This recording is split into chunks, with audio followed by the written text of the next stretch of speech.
Hello नमस्कार everyone. आज फिर से स्वागत है आपका। और आज हम मिलने वाले हैं डॉक्टर वेणु मैम से, जिनको गुरु माँ की उपाधि दी गई है। तो क्या है आयुर्वेदा में और आयुर्वेदा किस तरीके से फीमेल हेल्थ में रोल प्ले करता है, इस बारे में जानेंगे हम डॉक्टर वेणु मैम से। तो हेलो नमस्कार मैम, कैसे हो आप?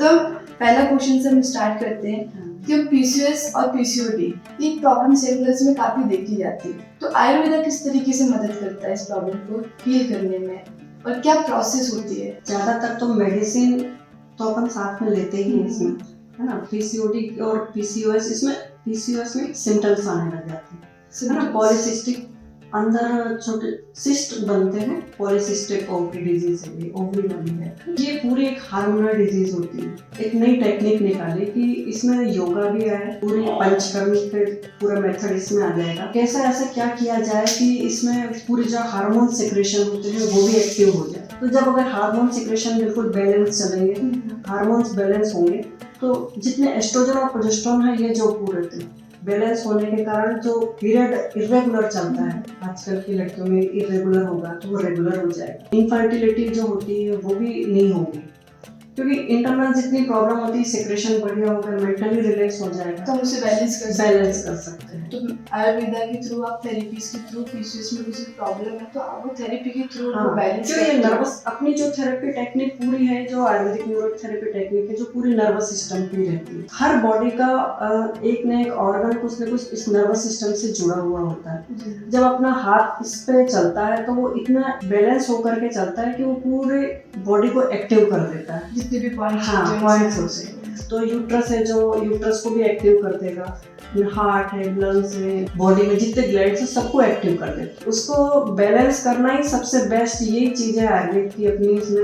नहीं तो बाकी टैबलेट्स लेते हैं लोग, कुछ दिन तक उसके रिजल्ट आते हैं और फिर वापस अगले मंथ नेक्स्ट मंथ वही प्रॉब्लम शुरू हो जाती है उनको। मतलब अगर थेरेपी करवाते हैं आयुर्वेदा थेरेपी तो उससे प्रॉब्लम वापस नहीं आ सकती, डिसॉल्व हो जाती है। थायराइड वालों को प्रॉब्लम ज्यादा रहती है, मोटापा ज्यादा बना रहता है, तो अपनी टेक्निक है, टेक्निक से थेरेपिस्ट द्वारा ही थायराइड को भी खत्म कर देते हैं। तो यही अपनी ग्लैंड्स पे भी काम करती है, नर्वस सिस्टम पे भी यही वर्क चलता है अपना इसका। Tablets plus therapy panchakarma. Young girls में बाल आ जाते हैं फेस पर, बॉडी पर, वो हार्मोनल इम्बैलेंस, ये हार्मोनल इम्बैलेंस का कारण है। थेरेपी इसमें भी मदद करती है थेरेपी में। तो ये जब अगर एस्ट्रोजन प्रोजेस्टेरोन जो जेंट्स में जो तो सिम्टम्स होते हैं वो फीमेल में आने लग जाते हैं। वो कैसे आते हैं? तो ये पता चलता है कि जैसे मूंछ हल्की हल्की बाल आने लग जाएंगे, चेस्ट पे बाल आने लग जाएंगे, आवाज उनकी थोड़ी सी चेंज हो जाती है, तो मोटापा बढ़ जाता है, भारीपन आता है उनका। ये जो टेक्निक अपनी रहती है इससे बैलेंस हो जाता है, हार्मोन सिक्रेशन होने लग जाते हैं, तो आगे की पीरियड जो रेगुलर शुरू हो जाते हैं।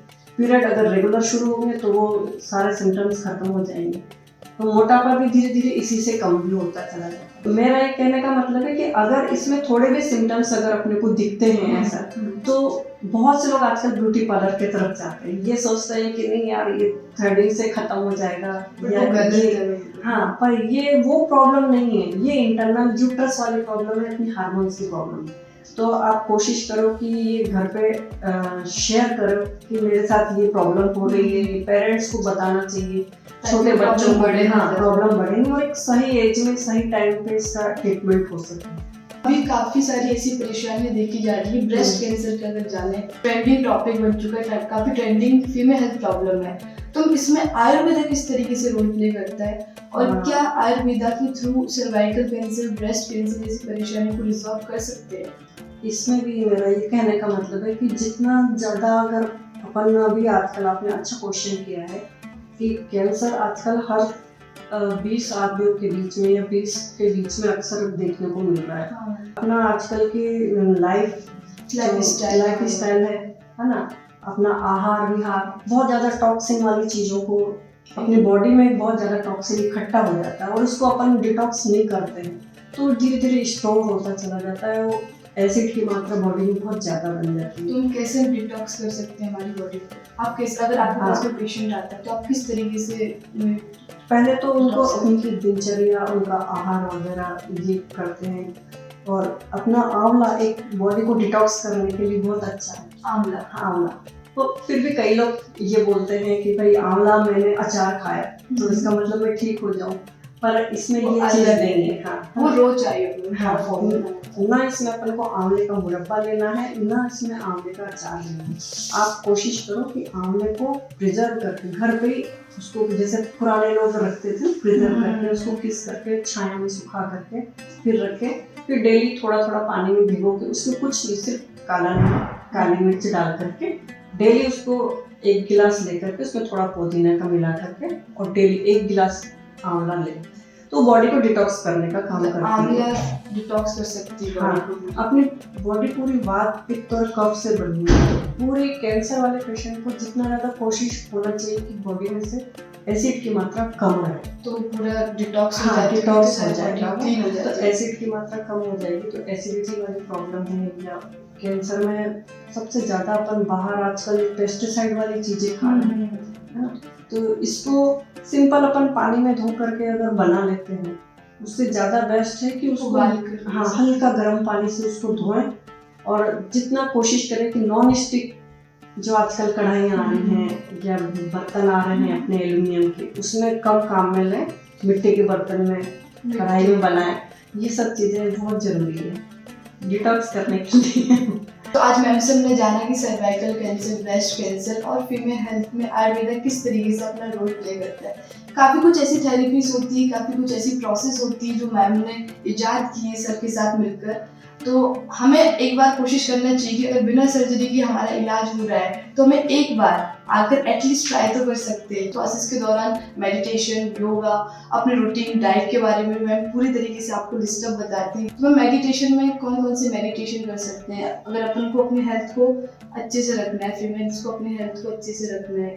ये सबसे ज़्यादा पहले कोशिश करना है कि महिलाओं को आधे घंटे का टाइम तो अपने को देना ही चाहिए मेंटली रिलैक्सेशन के लिए, है ना। आधे घंटे का योगा वगैरह करना बहुत जरूरी है। सवेरे उठते ही महिलाओं को ये रहता है कि चाय पीना, तो अपनी लाइफ में से उस चाय को बाहर निकाल दें, क्योंकि खाली पेट जब भी अगर अपन जो भी कुछ लेंगे बॉडी बहुत जल्दी एब्जॉर्ब करती है। तो आप कोशिश करो कि या तो आंवला लें या फिर ऐसी चीज़ लो जिसको कि बॉडी एब्जॉर्ब कर ले और उसको शुद्धि करे। उसके बाद योगा कर सकते हैं। उसके बाद आप योगा कर सकते हैं।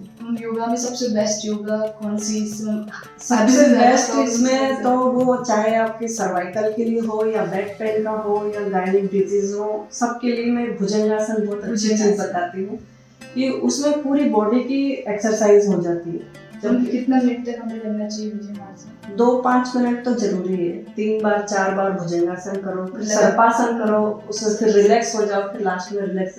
अगर 5-10 मिनट आप मेडिटेशन करके अपनी प्रॉब्लम को रिजॉल्व करने की कोशिश करते हो। पंचकर्म तो रहता ही है, योगासन भी बहुत जरूरी है। और सर्वाइकल आजकल बैठने वाली सिटिंग बहुत ज़्यादा होती है, तो सर्वाइकल लिखने वाला कारण होता है, सर्वाइकल का होता ही है। तो बीच बीच में हम लोगों ने कोई कहीं पे भी नहीं जाना है, थोड़ी सी देर अपने चेयर पे से उठना है, दीवार पे हल्का सा पुशअप करना 2 या 3 बार, तो उससे अपनी गर्दन सही हो जाती है। ये अपने ऑफिस में बैठने वालों के लिए बहुत नाइस टिप है, अच्छी टिप है। और मैं ऐसी कोई टिप आप देना चाहते हो कि अगर आप ये करते हो तो आपकी प्रॉब्लम से दूर रह सकते हो? हाँ, सबसे बस यही मेन है कि अपना आहार विहार, डाइट प्लान बिल्कुल बैलेंस रखेंगे तो आपकी लाइफ भी बैलेंस होगी। Sleeping timing. So thank you everyone.